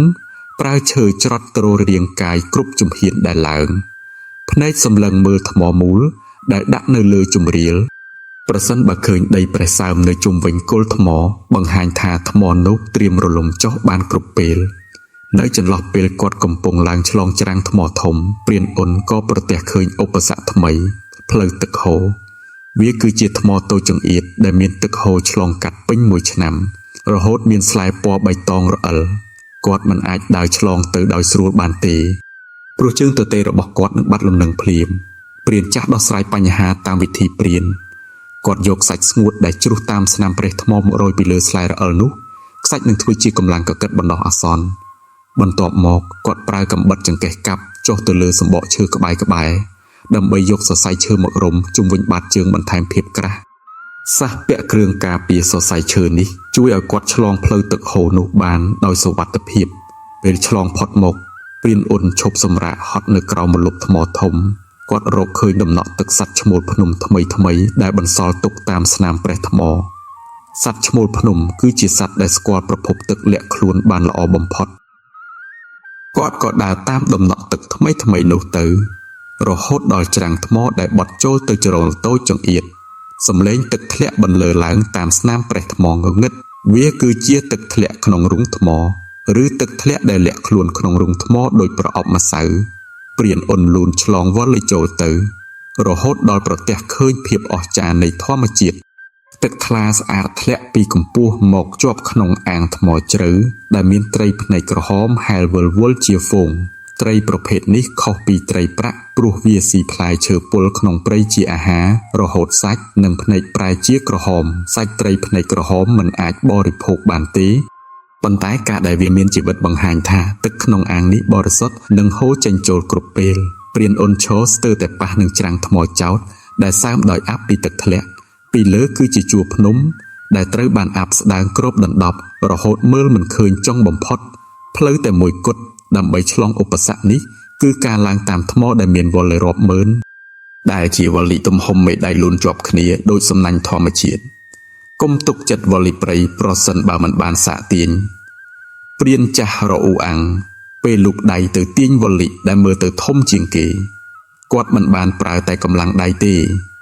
ប៉ុន្តែផ្អៀងទម្ងន់ខ្លួនចុះដើម្បីសាកល្បងរហូតដល់ច្បាស់ថាឫសរបស់វានៅជាប់នឹងស្នាមប្រេះថ្មរឹងមាំគាត់ចាប់ផ្ដើមចងវឡះតូចជាថ្នាំងជាប្រចាំដើម្បីប្រើជាជំហរសម្រាប់ជើងសះចងថ្នាំងសម្រាប់ជួយឲ្យគាត់មិនចាំបាច់ប្រើកម្លាំងដៃទាញខ្លួនពេញពេលដែលនឹងធ្វើឲ្យសាច់ដុំអស់កម្លាំងរហូតដល់ចុកកណ្ដាលច្រាំងថ្មព្រានអ៊ុនរំកិលកាបូបឲ្យតឹងជាប់នឹងខ្នងកំភ្លើងត្រូវបានចងចំណោតទៅស្មាឆ្វេងដើម្បីកុំឲ្យកំភ្លើងប៉ះនឹងជញ្ជាំងថ្មពេលឡើងរាល់ពេលដែលគាត់ទាញខ្លួនឡើងថ្មតូចនឹងជ្រុះចុះទៅក្នុងជ្រៅបន្លឺសំឡេងព្រានអ៊ុនប្រើចុងម្រាមជើងដែលគ្រើមចាប់ក្រិនតាមស្នាមប្រេះថ្មខ្សាច់ដៃស្ដាំចាប់វល្លិដៃឆ្វេងរកកន្លែងចាប់រឹងមាំរាល់ដង្ហើមចូលចេញត្រូវបានទប់ទុកជាចង្វាក់ដើម្បីគ្រប់គ្រងស្មារតីមិនឲ្យវង្វេងទៅមើលជម្រៅដែលនៅក្រោមជើងនៅចន្លោះពេលដែលគាត់កំពុងឈោងដៃទៅចាប់ថ្មចុងក្រោយខ្យល់បក់ខ្លាំងពីកំពូលភ្នំមកប៉ះនឹងខ្លួនកម្លាំងខ្យល់ធ្វើឲ្យព្រានចាស់យល់ទៅមកកណ្ដាលអាកាសដោយប៉ោលនាឡិកានៅស្ងៀមធ្វើជាមួយច្រាំងថ្មព្រានអ៊ុនខំថ្មិញគាត់មិនបានទប់ទល់នឹងកម្លាំងខ្យល់ទេប៉ុន្តែប្រើវិធីផ្អៀងខ្លួនឲ្យជាប់នឹងជញ្ជាំងថ្មឲ្យបានច្រើនបំផុតប្រើដៃទាំងពីរអោបវល្លិធំយ៉ាងតឹងរហូតឈាមស្ទើរតែជប់ហូរនៅចុងម្រាមដៃពេលខ្យល់ស្ងប់ព្រានអ៊ុនប្រមូលកម្លាំងចុងក្រោយដាក់ជើងលើថ្នាំងវល្លិរួចបោលខ្លួនឡើងទៅចាប់កែមថ្មខាងលើគាត់ប្រើម្រាមដៃដែលញ័រចាប់ឬឈើធំមុននឹងទាញរាងកាយដែលអស់កម្លាំងឡើងទៅដេកហត់នៅលើផ្ទៃរាបស្មើនៃច្រាំងថ្មគាត់ដេកស្ងៀមអស់រយៈពេលជាង10នាទីរហូតដល់ចង្វាក់បេះដូងត្រឡប់មកធម្មតាវិញព្រានចាស់ក្រោកអង្គុយស្វែងរកសភាពរាងកាយឃើញថាទ្រូងនិងពោះមានស្នាមរបួសក្រហមពីការកកិតនឹងជញ្ជាំងថ្មគាត់ក៏យកចុងបន្លែព្រៃដែលប្រមូលបានពីទឹកធ្លាក់មកទំពាស្រស់រសជាតិត្រជាក់ស្ងួតរបស់វាជួយបំបត្តិកម្ដៅក្នុងទ្រូងនិងបន្ថែមភាពស្រស់ស្រាយបានយ៉ាងឆាប់រហ័សនៅលើច្រាំងថ្មនេះអាកាសស្រាលនិងត្រជាក់ខ្លាំងរហូតឃើញដង្ហើមជាចំហាយពណ៌សព្រានអ៊ុនសម្លឹងទៅមុខឃើញក្តាមថ្មពណ៌ត្នោតខ្មៅកំពុងដើរតាមស្នាមប្រេះថ្មសើមសត្វទាំងនេះគឺជាអាហារដ៏ល្អដែលសម្បូរទៅដោយជាតិកាល់ស្យូមនិងសារធាតុចិញ្ចឹមដែលនឹងជួយស្ដារសាច់ដុំ គាត់ប្រមូលក្តាមថ្មដាក់ក្នុងកាបូបប្រហែល2 ទៅ 3មានបំណងចង់រកកន្លែងការពារខ្យល់ដើម្បីធ្វើអាហារពេលល្ងាចដ៏សាមញ្ញប៉ុន្តែមានធម្មពលខ្យល់នៅលើច្រាំងថ្មប្រែប្រួលភ្លាមពីខ្យល់បក់យឺតទៅជាខ្យល់បក់បោកត្រជាក់ដែលនាំយកអាប់ក្រាស់មកគ្របដណ្ដប់ព្រានអ៊ុនរហូតឃើញតែចុងជើងខ្លួនឯងព្រានចាស់មិនភ័យតក់ស្លុតនឹងភាពងងឹតដែលកំពុងលូនចូលទេគាត់ប្រើឈើច្រត់ក្រូវីតាមថ្មរហូតដល់រកឃើញច្រាំងថ្មរាងចម្ពុះបាក់សីដែលលាតចេញគ្រប់គ្រាន់ដើម្បីការពារភ្លៀងនិងខ្យល់3ទិសខាងក្រោមខ្លាចខ្លាខាងលើខ្លាចត្រជាក់គាត់រអ៊ូអាំងពេលអង្គុយចុះជីកដីរំរឹងក្រោមច្រាំងថ្មនោះរឿងដំបូងដែលព្រានអ៊ុនធ្វើគឺការបង្កើតភ្លើងតូចមួយដោយប្រើមែកឈើស្ងួតឈើប្រភេទនេះមានជាតិប្រេងក្នុងខ្លួនខ្ពស់ទោះបីសើមក៏ឆេះបានយ៉ាងងាយគាត់រៀបចំថ្មរៀបស្មើជុំវិញភ្លើងជារង្វង់ដើម្បីរក្សាកម្ដៅនិងប្រើថ្មធំមួយដាក់ពីលើគល់ភ្លើងនៅចន្លោះពេលរងចាំថ្មក្ដៅព្រានអ៊ុនយកក្តាមថ្ម3ក្បាលដែលប្រមូលបានពេលឡើងច្រាំងថ្មចេញមកពួកវាមានសម្បកក្រាស់និងរឹងជាងក្តាមទឹកធម្មតាច្រើនដងគាត់ប្រើកាំបិតចង្កេះចំហសម្បកបន្តិចឲ្យកម្ដៅចូលរួចដាក់លើថ្មដែលកំពុងក្ដៅខ្លាំងក្លិនឈ្ងុយឆ្ងាញ់នៃសម្បកក្តាមឆេះផ្សព្វផ្សាយចេញមករសជាតិនៃក្តាមថ្មអាំងគឺផ្អែមនិងឆ្ងាញ់លាយឡំជាមួយក្លិនរ៉ែនៃភ្នំព្រានអ៊ុនបរិភោគសាច់ក្តាមបន្តិចម្ដងឆ្លាស់ជាមួយដំឡូងព្រៃដែលនៅសល់ក្នុងកាបូបអាហារពេលល្ងាចកណ្ដាលសម្លេងខ្យល់បក់បោកជួយឲ្យក្រពះដែលកំពុងកន្ត្រាក់ចាប់ផ្ដើមធូរស្រាលហើយកម្ដៅពីអាហារស្រស់ជួយជំរុញចរន្តឈាមក្នុងរាងកាយឲ្យដំណើរការល្អឡើងក្រោយអាហារព្រានចាស់សង្កេតឃើញរោគសញ្ញាដែលគួរឲ្យបារម្ភសាច់ដុំកំភួនជើងស្ដាំកំពុងកន្ត្រាក់វាគឺជាសញ្ញានៃការរលាកសាច់ដុំពីការទាញវ៉ូលិកនិងទប់ទល់នឹងខ្យល់កណ្ដាលច្រាំងថ្មប្រសិនបើទុករហូតដល់កន្ត្រាក់ពេលដេកថ្ងៃស្អែកគាត់នឹងមិនអាចដើរចុះភ្នំបានទេព្រានអ៊ុនប្រើវិធីបង្ហាប់ថ្មក្ដៅគាត់យកថ្មរៀបស្មើដែលដាក់ក្បែរភ្លើងរហូតក្ដៅល្មមមករុំដោយក្រណាត់សើមរួចដាក់បង្ហាប់លើកំភួនជើងដែលរឹងកម្ដៅដែលជ្រាបតាមក្រណាត់ចូលទៅជួយពង្រីកសរសៃឈាមនិងបំបត្តិជាតិអាស៊ីតឡាក់ទិកដែលកកស្ទះនៅខាងក្នុងគាត់ប្រើដៃដែលគ្រើមម៉ាស្សាតាមរង្វង់សាច់ដុំយ៉ាងស្ងប់ស្ងាត់នៅក្នុងភាពស្ងប់ស្ងាត់ដែលមានតែសំឡេងភ្លើងបែកព្រានអ៊ុនសម្លឹងចេញក្រៅច្រាំងថ្មឃើញអាប់ចាប់ផ្ដើមក្រាស់ឡើងរហូតคล้ายជាភ្លៀងធ្លាក់ស្រួចគាត់រំកិលខ្លួនទៅជិតជញ្ជាំងថ្មដែលកំពុងបញ្ចេញកម្ដៅភ្នែកសម្លឹងមើលអណ្ដាតភ្លើងដែលកំពុងឆេះតាមកម្លាំងខ្យល់ព្រានអ៊ុនបើកភ្នែកឡើងនៅកណ្ដាលភាពស្រអាប់ពេលព្រលឹមអាកាសពេលព្រឹកនៅលើច្រាំងថ្មត្រជាក់ខ្លាំងរហូតទឹកសន្សើមនៅលើគែមថ្មคล้ายជាស្រទាប់ថ្លាស្ដើងគាត់ធ្វើចលនាជើងស្ដាំដែលត្រូវបានបង្ហាប់ថ្មក្ដៅពេលយប់ឃើញថាភាពតឹងនៃសាច់ដុំបានធូរស្រាលស្ទើរតែជាធម្មតាព្រានចាស់ប្រញាប់ប្រមូលជូងកប់ភ្លើងឲ្យស្អិតសះព្រានបង្រៀនថាកុំបន្សល់ទុកដានភ្លើងកុំឲ្យព្រៃឈឺចាប់ពេលគាត់ដើរចេញពីច្រាំងថ្មរៀងចំពោះបាក់សីអ្វីដែលលេចឡើងនៅចំពោះមុខគឺសមុទ្រអាប់ក្រាស់រហូតមើលមិនឃើញជ្រៅដែលទើបឡើងមកមានតែកំពូលឈើខ្ពស់ដែលផុសពីពពកពណ៌សដោយកោះកណ្ដាលមហាសមុទ្រព្រានអ៊ុនឈប់ឈរដើម្បីរកផ្លូវចុះគាត់មិនបានមើលផ្លាកសញ្ញាទេប៉ុន្តែគាត់មើលសត្វស្លាប់ហើរច្រើនតែចេញពីសម្បុកនៅច្រាំងថ្មដើម្បីចុះទៅរកសត្វល្អិតនៅទីទាបក្នុងពេលព្រឹកព្រលឹម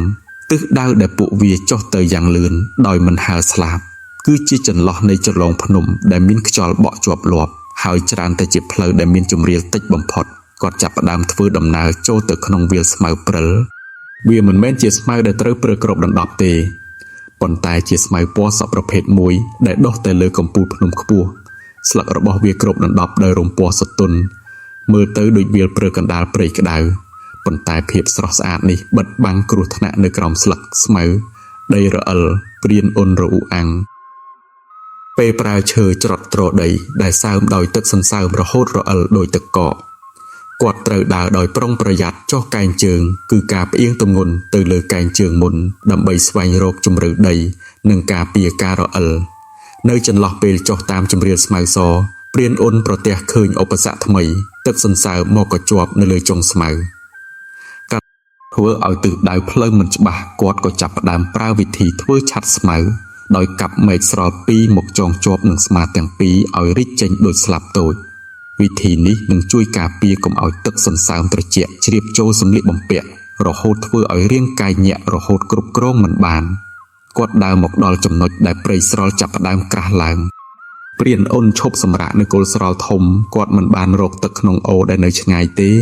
ប៉ុន្តែគាត់រកមើលចុងស្រល់ដែលនៅទន់មានសម្បករក្សាទឹកភ្លៀងនិងទឹកសន្សើមបរិសុទ្ធនៅខាងក្នុងគាត់ប្រើកាំបិតចាក់សម្បកចុងចេញទឹកថ្លាស្អាតដែលមានរសជាតិជូរបន្តិចនៃប្រេងស្រល់ហូរចេញមកគ្រប់គ្រាន់បំបត្តិការស្រេកទឹកស្រល់បំបត្តិក្អកបញ្ចេញស្លេះរសជាតិខ្លាំងនៃព្រៃជួយឲ្យសួតដែលបានទទួលខ្យល់ស្រាលចាប់ផ្ដើមដំណើរការបានស្រួលពន្លឺថ្ងៃចាប់ផ្ដើមភ្លឺខ្លាំងរហូតអាប់ពណ៌sẽចាប់ផ្ដើមរលាយព្រានអូនចុះពីវាលស្មៅសោះរហូតដល់ជួបព្រៃឫស្សីដែលដុះជាប់គ្នាយ៉ាងក្រាស់រហូតស្ទើរតែគ្មានចន្លោះឲ្យពន្លឺថ្ងៃជ្រាបចូលបើបាមកន្លះពងស្ងួតដឹកមុតស្រួចដូចមកជុលដេសម្លៀកបំពាក់រុំជាប់គ្នាកម្រិតទ្រូងនឹងមុខនេះគឺជាការសាក់លបងការអត់ធ្មត់កម្រិតខ្ពស់ព្រោះរាល់ជំហានមានន័យថាត្រូវប៉ះនឹងសម្លៀកបំពាក់និងសង្សាច់ព្រៃឫស្សីចូលផ្លូវណាចេញផ្លូវនោះមិនបានព្រានចាស់រអ៊ូអាំងពេលប្រើឈើច្រត់បក់កំពតយឺតគាត់មិនបានដើរត្រង់ទេប៉ុន្តែប្រើវិធីដើរអោនទាបដើម្បីកុំឲ្យកបោបនិងកំភ្លើងប៉ះនឹងដើមឫស្សីដែលផ្អៀងតាមកម្លាំងខ្យល់សំណើមដែលប្រមូលផ្ដុំពេញមួយព្រឹកបូករួមជាមួយញើសដែលចាប់ផ្ដើមសើមខ្លួនធ្វើឲ្យគល់ជើងនិងចន្លោះជើងរបស់ព្រានអ៊ុនចាប់ផ្ដើមមានរោគសញ្ញារលាកដែលអ្នកភូមិហៅថាទឹកខំជើងរហូតស្បែកចាប់ដើមរបករាល់ពេលដែលជើងប៉ះនឹងបំណែកឫស្សីស្ងួតការឈឺចាប់នឹងហូរឡើងដល់បេះដូងព្រានអ៊ុនឈប់ឈរនៅកំពតឫស្សីដែលមានស្នាមប្រេះពណ៌សក្រាស់គាត់ប្រើកាំបិតចង្កេះកោសយកជ័រឫស្សីស្រស់ពីស្នាមប្រេះនៃដើមឫស្សីដែលទើបដួលជ័រឫស្សីប្រភេទនេះមានលក្ខណៈជូរចត់ខ្លាំងហើយជួយស្រោបស្បែកបានយ៉ាងល្អព្រានចាស់លាបជ័រឫស្សីលើគល់ជើងនិងស្នាមរបួសតាមដៃភាពត្រជាក់នៃជ័រឈើជួយបំបត្តិការក្រហាយនិងបិទមុខរបួសកុំឲ្យមេរោគពីដីភក់ចូលរំខាននៅចន្លោះពេលលូនឆ្លងព្រៃឫស្សីភ្នែករបស់គាត់ក៏សម្លឹងឃើញពន្លកឫស្សីដែលមានពណ៌ត្នោតខ្ចីទើបដុះពីដីបានតែបន្តិចព្រានអ៊ុនមិនបង្អង់ទេគាត់ប្រើជើងទាត់គល់ពន្លកឲ្យបាក់រួចដាក់ក្នុងកាបូបប្រហែល3ទៅ4ពន្លកឫស្សីព្រៃទាំងនេះសម្បូរទៅដោយម្សៅនិងស្ករធម្មជាតិដែលនឹងជួយស្ដារធម្មពលដែលបាត់បង់ពីការកន្ត្រាក់សាច់ដុំជើងគាត់ធ្វើដំណើរបន្តរហូតដល់ចំណុចដែលព្រៃឫស្សីចាប់ផ្ដើមស្ដើងហើយប្រែជាជំរាលចោតដែលពោពេញទៅដោយគ្រួសតូចដែលរមៀលដោយគ្រាប់កែវព្រានអ៊ុនប្រើវិធីរអិលខ្នងដោយអោនជង្គង់ចុះទាបផ្អៀងទម្ងន់ទៅលើឈើច្រត់ដែលចាក់ដីយ៉ាងតឹងរួចបណ្ដោយឲ្យជើងរអិលទៅតាមជំរាលដោយចង្វាក់ការដើរបែបនេះជួយកាត់បន្ថយផលប៉ះពាល់លើជង្គង់បានល្អជាងការដើរមួយជំហានម្ដងពេលចុះមកដល់ជើងភ្នំក្លិនដីសើមនិងក្លិនសត្វចាប់ផ្ដើមកាន់តែខ្លាំងព្រានអ៊ុនឃើញដានជើងជ្រូកព្រៃហ្វូងធំដែលជីកដីរកដំឡូងឆ្ពោះចុះទៅអូរធំខាងមុខដានជើងប្រាប់ថាប្រភពទឹកខាងមុខត្រូវតែសម្បូរបែបគ្រប់គ្រាន់ដើម្បីទ្រទ្រង់ហ្វូងសត្វធំគាត់ឈប់សម្រាកនៅគល់ឈើយក្សចាប់ផ្ដើមដុតភ្លើងតូចដើម្បីអាំងពន្លកឫស្សីបរិភោគជាអាហារថ្ងៃត្រង់ក្លិនពន្លកឫស្សីអាំងក្រអូបឈ្ងុយលាយជាមួយជ័រឫស្សីដែលលាបស្បែកព្រានអ៊ុនធ្វើចលនាក្រោកឡើងពីគល់ឈើយក្សក្រោយពីបរិភោគពន្លកឫស្សីអាំងរហូតឆ្អែតក្រពះដែលធ្លាប់បន្លឺឡើងក៏ស្ងប់ស្ងាត់ផ្ដល់កម្លាំងជើងឲ្យបន្តដំណើរគាត់មិនបានដើរចូលព្រៃក្រាស់ដោយចៃដន្យទេប៉ុន្តែជ្រើសរើសអោនចុះមើលផ្លូវជ្រូកព្រៃដែលឃើញជាផ្លូវរាបស្មើជ្រៅចុះទៅក្នុងដីរងរឹងសាសព្រានបង្រៀនថាដើរតាមជ្រូកព្រៃច្រើនតែឃើញប្រភពទឹកព្រោះជ្រូកព្រៃគឺជាសត្វដែលមិនអាចខ្វះទឹកបានហើយពួកវានឹងជ្រើសរើសផ្លូវដែលមានជម្រាលតិចបំផុតក្នុងការធ្វើចលនាទាំងហ្វូងគាត់កាន់កាំភ្លើងយ៉ាងតឹងក្នុងដៃឆ្វេងដៃស្ដាំប្រើឈើច្រត់ទ្រទម្ងន់ជំហានរបស់ព្រានចាស់នៅលើផ្លូវគឺស្រាលណាស់គាត់ចាំសង្កេតដំណក់ទឹកជ្រូកដែលបន្សល់ទុកតាមផ្លូវប្រសិនបើដំណក់នៅមានសំណើមនិងមានផ្សែងស្រាលបង្ហាញថាហ្វូងជ្រូកនៅឆ្ងាយមិនដល់100ហត្ថលេងប៉ុន្តែដានដែលគាត់រកឃើញចាប់ផ្ដើមស្ងួតនិងមានស្រមោចឡើងស៊ីបង្ហាញថាពួកវាបានឆ្លងកាត់យូរល្មមដែលគាត់អាចប្រើផ្លូវនេះបានដោយសុវត្ថិភាពសំឡេងទឹកហូរប៉ះថ្មបន្លឺឡើងតាមខ្យល់សើម ព្រានអូនបក់គុំពោតធំធំចេញរហូតដល់ឃើញអូជ្រៅដែលទឹកហូរយឺតស្ទើរតែនៅស្ងៀមពន្លឺថ្ងៃពេលរសៀលឆ្លុះលើផ្ទៃទឹកឃើញត្រីតូចតូចហែលវិលវល់តាមស្លែគាត់មិនបង្អង់ទេក្នុងការរកអាហារពេលល្ងាចដែលរឹងមាំជាងពន្លកឫស្សីគាត់ចាប់ផ្ដើមប្រើវិធីធ្វើបង្គោលឫស្សីគាត់ជ្រើសរើសកាប់មែកឫស្សីដែលរឹងនិងយឺតមកហាលជាបង្គោលខ្លីប្រហែល1ហត្ថចំណែកទំពក់នោះគាត់ប្រើវ៉លលីដែលចាស់រហូតដល់ពណ៌ត្នោតខ្មៅយកមកកម្ដៅភ្លើងឲ្យរឹងរួចបត់ចុងឲ្យមុតសម្រាប់នុយព្រានអូនជីករកដង្កូវដែលលាក់ខ្លួននៅក្រោមគល់ឈើរលួយមាត់ទឹកនុយនេះត្រីចូលចិត្តគាត់រអ៊ូអាំងពេលដាក់បង្គោលតាមឫសឈើមាត់ច្រាំងដែលទឹកជ្រៅនិងស្ងប់ទុកខ្សែឲ្យធូរល្មមឲ្យត្រីអាចអូសចូលទៅកន្លែងលាក់ខ្លួនបាននៅចន្លោះពេលរងចាំត្រីជាប់ទំពក់ព្រានអូនចាប់ផ្ដើមត្រៀមខ្លួនទប់ទល់នឹងសត្រូវដ៏សាហាវពេលល្ងាចនោះគឺហ្វូងមូសព្រៃដែលចាប់ផ្ដើមហើរបន្លឺសំឡេងជុំវិញត្រចៀកគាត់មិនបានប្រើសារធាតុគីមីទេប៉ុន្តែជ្រើសរើសប្រើវិធីជក់បារីសម្បកឈើក្រអូបគាត់កោសសម្បកឈើដែលដួលស្លាប់មកលាយជាមួយស្លឹកឈើស្រស់ដុតភ្លើងឲ្យមានផ្សែងក្រាស់នៅគល់ក្លិនប្រភេទនេះមានក្លិនក្រអូបត្រជាក់សម្រាប់មនុស្សប៉ុន្តែរំខានដល់ប្រព័ន្ធសរសៃប្រសាទរបស់សត្វល្អិតជញ្ជក់ឈាមទាំងអស់គាត់អង្គុយចុះលើគល់ឈើស្ងួតសង្កេតឃើញស្នាមរបួសនៅគល់ជើងចាប់ផ្ដើមស្ងួតដោយសារជ័រឫស្សីដែលលាបទុកពេលថ្ងៃត្រង់ភ្នែករបស់ព្រានចាស់សម្លឹងទៅមាត់ច្រាំងម្ខាងដែលពោពេញទៅដោយព្រៃងងឹតគាត់ឃើញស្នាមកោសថ្មីនៅលើសម្បកឈើស្នាមក្រញាំជ្រៅនិងមុតស្រួចនោះមិនមែនជាស្នាមក្រញាំខ្លាឃ្មុំទេប៉ុន្តែជាស្នាមក្រញាំខ្លាខ្មៅអ្នកបរបាញ់ដែលស្ងៀមស្ងាត់បំផុតនៅក្នុងព្រៃពន្លឺថ្ងៃចុងក្រោយត្រូវបានមកលុបដើមឈើធំលេបត្របាក់រហូតនៅសល់តែពន្លឺពណ៌ស្វាយស្រអាប់ឆ្លុះលើផ្ទៃទឹកព្រានអូនអង្គុយស្ងៀមនៅពីក្រោយគល់ឈើយក្សត្រចៀកឮសំឡេងចុចពីមែកឫស្សីដែលគាត់ដាក់ទុកនៅមាត់ច្រាំងបង្គោលឫស្សីកំពុងកោងនិងបាត់ទៅក្នុងទឹកជាចង្វាក់ប្រាប់ថារួយដំណើរការបានល្អគាត់ធ្វើចលនាស្រាលដើម្បីទៅយកបង្គោលប៉ុន្តែសភាវគតិព្រានដែលបណ្ដុះបណ្ដាលពេញមួយជីវិតឲ្យគាត់ឈប់ភ្លាមខ្យល់ដែលបក់យឺតពីម្ខាងទៀតនាំយកក្លិនខ្លាំងដែលខុសពីជ្រូកព្រៃមកប៉ះច្រមុះវាគឺជាក្លិនត្រីពាក់កណ្ដាលសាច់ស្ងួតរបស់សត្វស៊ីសាច់ព្រានអ៊ុនមិនបានសម្លឹងមើលអូទេប៉ុន្តែសម្លឹងឡើងទៅលើមែកឈើដែលលាតសន្ធឹងពីលើទឹកគាត់ឃើញភ្នែកពណ៌លឿងមួយគូកំពុងភ្លឺក្នុងម្លប់កំពតខ្លាខ្មៅទំហំធំកំពុងពួនស្ងៀមដូចថ្មវាមិនបានសម្លឹងមើលត្រីដែលជាប់ទំពក់ទេប៉ុន្តែវាកំពុងសម្លឹងមកគាត់អ្នកឈ្លានពានដែលមកឆក់យកកន្លែងស្ទាក់ចាប់របស់វាឯងរកផ្លូវឯងខ្ញុំរកផ្លូវខ្ញុំព្រានចាស់រអ៊ូអាំងក្នុងចិត្តគាត់មិនបានលើកកំភ្លើងឡើងទេព្រោះនោះគឺជាការប្រកាសសង្គ្រាមប៉ុន្តែគាត់ជ្រើសរើសប្រើវិធីបំផិតបំភ័យដោយភ្លើងព្រានអូនយកជ័រស្រល់មួយដុំដែលយកមកបោះចូលទៅក្នុងភ្លើងដែលដុតទុករហូតអណ្ដាតភ្លើងឆេះឡើងខ្ពស់មួយសន្ទុះពន្លឺដែលភ្លឺឡើងភ្លាមធ្វើឲ្យភ្នែកខ្លាខ្មៅមិនទាន់សម្របខ្លួនវាបន្លឺសំឡេងក្រហមស្រាលក្នុងបំពង់កកដោយកំហឹងមុននឹងរំកិលខ្លួនលូនបាត់ទៅក្នុងភាពងងឹតនៃព្រៃក្រាស់យ៉ាងស្ងៀមស្ងាត់ពេលការគំរាមកំហែងកន្លងផុតទៅព្រានអ៊ុនក៏ទាញបង្គោលឡើងឃើញថានុយវ៉លលីបន្លាជាប់នៅជ្រុងមាត់ត្រីច្បារព្រៃធំមួយមានទំហំដូចកដៃរឹងមាំនិងមានស្រកាខ្មៅគាត់សម្លាប់វាយ៉ាងរហ័សហើយយកស្រកានៅមាត់ទឹកយ៉ាងលឿនមុននឹងចាប់ផ្ដើមវិធីអាំងត្រីដើម្បីថែរក្សាអាហារគាត់រៀបចំមែកឈើតូចជាទ្រនាប់ដាក់ពីលើកម្ដៅធ្យូងក្ដៅបត់ត្រីទៅមករហូតសាច់ចាប់ផ្ដើមស្ងួតនិងមានក្លិនឈ្ងុយការអាំងរហូតស្ងួតបែបនេះនឹងជួយឲ្យត្រីមិនរលួយហើយអាចដឹកយកទៅបរិភោគបានជាច្រើនថ្ងៃ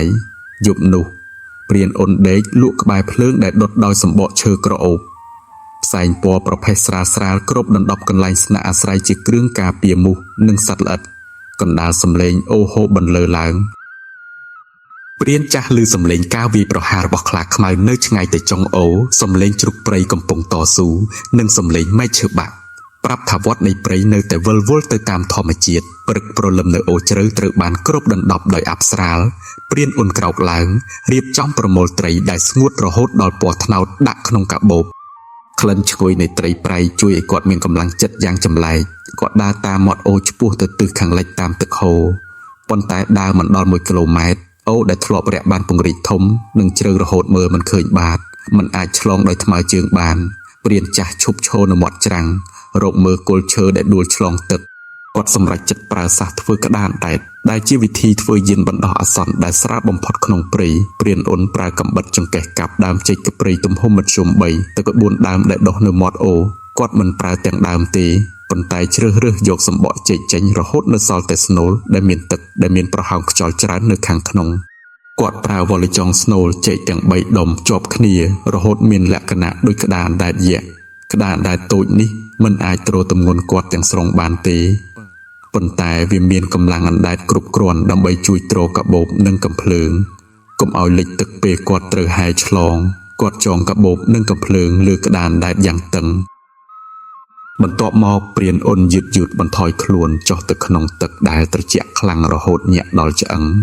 គាត់ប្រើដៃម្ខាងកាន់ក្តារអណ្ដែតដៃម្ខាងទៀតវាយទឹកយឺតសះឆ្លងទឹកហូរខ្លាំងបង្រៀនថាកុំទប់ទល់នឹងទឹកហូរចូលហូរតាមវាគាត់បណ្ដោយឲ្យក្តារអណ្ដែតនាំគាត់ចុះទៅតាមទឹករហូតដល់ជើងប៉ះនឹងគ្រួសថ្មរាក់នៅត្រៃម្ខាងពេលឡើងដល់ច្រាំងបានដោយជោគជ័យព្រានអ៊ុនប្រញាប់យករបស់ចេញពីក្តារអណ្ដែតគាត់ពិនិត្យកាំភ្លើងជាដំបូងឃើញថាម្ជុលនៅតែស្ងួតព្រោះគាត់ចងវាយ៉ាងល្អគាត់ទ្ររាងកាយដែលញាក់ដើរចូលទៅរកពន្លឺថ្ងៃដែលចាប់ផ្ដើមស្រាយចុះមកក្នុងព្រៃនៅទីនេះខុសពីព្រៃក្រាស់ខាងក្រោយដើមឈើខុសឃ្លាតគ្នាល្មមដីពោពេញទៅដោយគ្រួសពណ៌ក្រហមនិងស្មៅព្រានអ៊ុនសង្កេតឃើញអ្វីដែលធ្វើឲ្យគាត់ត្រូវឈប់ឈរនិងដោះមួកចេញជូតមុខវាគឺជាដានជើងមនុស្សនិងស្នាមកាំបិតនៅលើដើមឈើប្រាប់ដែនដីជិតដល់ភូមិហើយអារម្មណ៍ទាំងអំណរនិងក្តីអាឡោះអាល័យចំពោះព្រៃហូរចូលមកក្នុងចិត្តក្នុងពេលតែមួយគាត់ដើរបន្តរហូតដល់ឃើញដើមអំពិលព្រៃព្រានចាស់ប្រមូលផ្លែនិងស្លឹករបស់វាមកច្របាច់ជាមួយទឹកតាមស្នាមប្រេះថ្មលាងមុខនិងលាបតាមខ្លួនព្រានជឿថាអំពិលនឹងជួយលាងជម្រះវិញ្ញាណអាតកំបាំងនិងសំណើមដែលជាប់ពីព្រៃជ្រៅឲ្យអស់មុននឹងត្រឡប់ទៅភូមិវិញព្រានអ៊ុនអង្គុយចុះនៅជើងភ្នំយកត្រីច្បាអាំងមកបរិភោគជាអាហារចុងក្រោយនៃការធ្វើដំណើរលើកនេះភ្នែកសម្លឹងត្រឡប់ទៅជួរភ្នំដែលឈរត្រដែតនៅពីក្រោយអាប់ពណ៌ខៀវព្រានអ៊ុនដើរចេញពីព្រៃស្ងួតចូលទៅក្នុងតំបន់ព្រៃតូចជុំវិញដីគ្រួសចាប់ផ្ដើមត្រូវបានជំនួសដោយដីខ្សាច់ដែលមានស្នាមព្យួររាស់របស់អ្នកភូមិក្លិនដែលបក់មកប៉ះច្រមុះនៅពេលនេះមិនមែនជាក្លិនសត្វឬក្លិនស្លឹកឈើរលួយទេប៉ុន្តែជាក្លិនផ្សែងបាយនិងក្លិនលាមកគោដែលបក់តាមខ្យល់វាគឺជាសញ្ញាប្រាប់ថាពិភពនៃភាពស្ងប់ស្ងាត់ជិតបញ្ចប់ហើយគាត់រឹតកាបូបដែលស្រាលជាងមុននៅសល់តែកាំភ្លើងពាក់ស្មានិងឈើច្រត់ដែលចង្រិលពីការឡើងច្រាំងថ្មព្រានចាស់ឈប់ឈរនៅកំពតធំមួយនៅមាត់ផ្លូវគាត់មិនបានដើរចូលភូមិភ្លាមទេប៉ុន្តែជ្រើសរើសធ្វើពិធីសាសនាត្រឡប់ជីវិតឲ្យព្រៃគាត់យកក្រណាត់ក្នុងកាបូបចេញឃើញគ្រាប់ពូជដែលគាត់ប្រមូលទុកតាមផ្លូវទាំងគ្រាប់ឈើក្រញូងនិងគ្រាប់ឈើយក្សដែលស្លាប់បាក់ព្រានអ៊ុនប្រើចុងឈើច្រត់ជីកដីរាក់តាមមាត់ព្រៃហើយដាំគ្រាប់ពូជទាំងនោះចុះម្ដងមួយខ្ញុំបានយកជីវិតមករស់ខ្ញុំក៏ប្រគល់ជីវិតឲ្យឯងវិញគាត់រកអ៊ូអាំងទៅកាន់ដីសាសព្រានបុរាណចាត់ទុកថាការយកគ្រាប់ពូជពីព្រៃជ្រៅមកដាំនៅមាត់ព្រៃគឺជាការពង្រីកដែនដីឲ្យព្រៃមានឱកាសរីកចម្រើនប្រឆាំងនឹងស្នាមព្យួររាស់របស់មនុស្សពេលដើរបន្តរហូតដល់ផ្លូវរទេះចាស់ព្រានអ៊ុនក៏បានជួបមនុស្សដំបងក្នុងរយៈពេលជាច្រើនថ្ងៃគាត់ជាបុរសវ័យកណ្ដាលកំពុងដឹកនាំហ្វូងគោត្រឡប់ចូលក្រោលបុរសនោះឈប់ឈរសម្លឹងមើលព្រានចាស់ដែលមានស្ថានភាពមមែស្បែកក្រៀមក្រំដោយពន្លឺថ្ងៃនិងមានភក់ពណ៌ស្លែកតាមខ្លួនដូចជាអ្នកបួសពីព្រៃជ្រៅមកពីខាងលើមែនទេបុរសអ្នកដឹកនាំគោសួរដោយសំឡេងកោតខ្លាចព្រានអ៊ុនគ្រាន់តែងក់ក្បាលយឺតគាត់មិនបានអួតអំពីច្រាំងថ្មចោតឬខ្លាខ្មៅដែលគាត់បានប្រឈមមុខទេគាត់ដើរកាត់ទៅដោយស្ងប់ស្ងាត់ឆ្ពោះទៅខ្ទមឫស្សីនៅចុងភូមិពេលដើរចេញពីម្លប់ដើមឈើធំចូលទៅក្នុងវាលទំនាបរាងកាយដែលធ្លាប់តឹងតានពេញមួយការធ្វើដំណើរចាប់ផ្ដើមបង្ហាញរោគសញ្ញាគ្រុនក្តៅចាប់ផ្ដើមវាយប្រហាររហូតគាត់ញាក់ដល់បេះដូងគាត់ត្រូវប្រញាប់ព្យាបាលខ្លួនឯងដោយសះចុងក្រោយព្រានអ៊ុនរុកឫសស្មៅនិងស្លឹកត្នោតព្រៃដែលដុះនៅមាត់ប្រឡាយទឹកភូមិគាត់ជីកឬពណ៌សនៃស្មៅមកលាងស្អាត ស្ងោរជាមួយស្លឹកត្នោតព្រៃរហូតទឹកប្រែជាពណ៌លឿងស្រាលឱសថប្រភេទនេះមានលក្ខណៈត្រជាក់និងបញ្ចុះទឹកនោមជួយបណ្ដេញកម្ដៅប្រមូលផ្ដុំនិងសំណើមដែលនៅសេសសល់ក្នុងសួតពីការដេកក្នុងរូងថ្មនិងថ្មគាត់អង្គុយចុះនៅរានខ្ទមចាស់របស់គាត់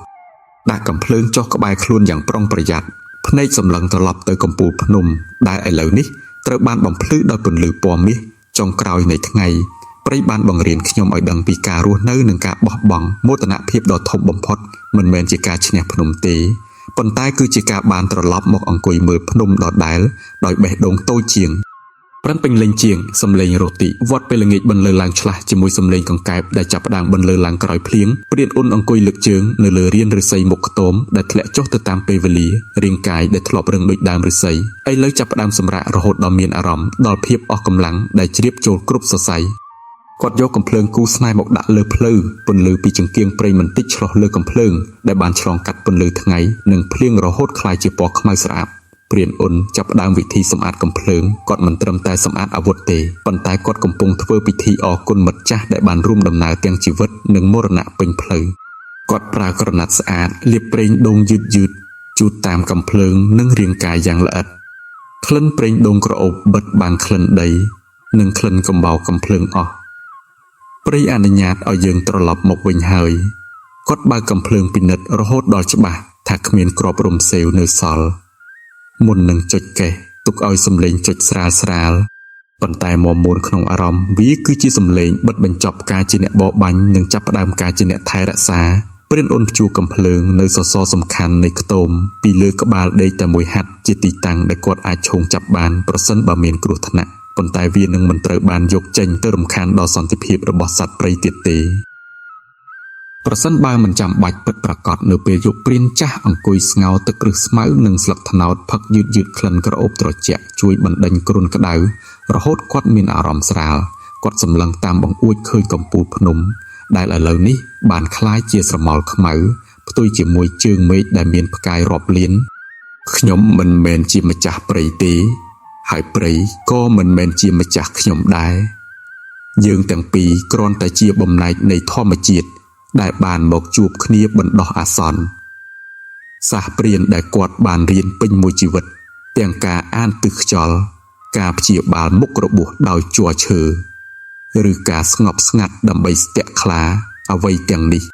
មិនមែនជាឧបករណ៍នៃការឈ្នះទេប៉ុន្តែជាមេរៀននៃការរស់រានមានជីវិតដោយចុះចូលព្រានអ៊ុនផ្អៀងខ្លួនដេកលើខ្នើយឈើដែលប្រើពេញមួយជីវិតគាត់បិទភ្នែករួមជាមួយរូបភាពអនុស្សាវរីយ៍ដែលនៅច្បាស់ទាំងសមុទ្រអាប់នៅលើច្រាំងថ្មនិងដានជើងខ្លានៅគល់ឈើវិធីព្រានរបស់គាត់អាចបញ្ចប់នៅទីនេះនៅលើខ្ទមមាត់វាលប៉ុន្តែរឿងរ៉ាវរបស់ព្រានអ៊ុននឹងនៅតែត្រូវបាននិទានតាមរយៈសំឡេងខ្យល់ដែលបក់ពីកំពូលភ្នំថាធ្លាប់មានបុរសចាស់ម្នាក់ដែលដើរចូលទៅរកបេះដូងនៃព្រៃដោយកំភ្លើងមួយដើមនិងបេះដូងដែលគោរពចំពោះជីវិតយ៉ាងពិតប្រាកដ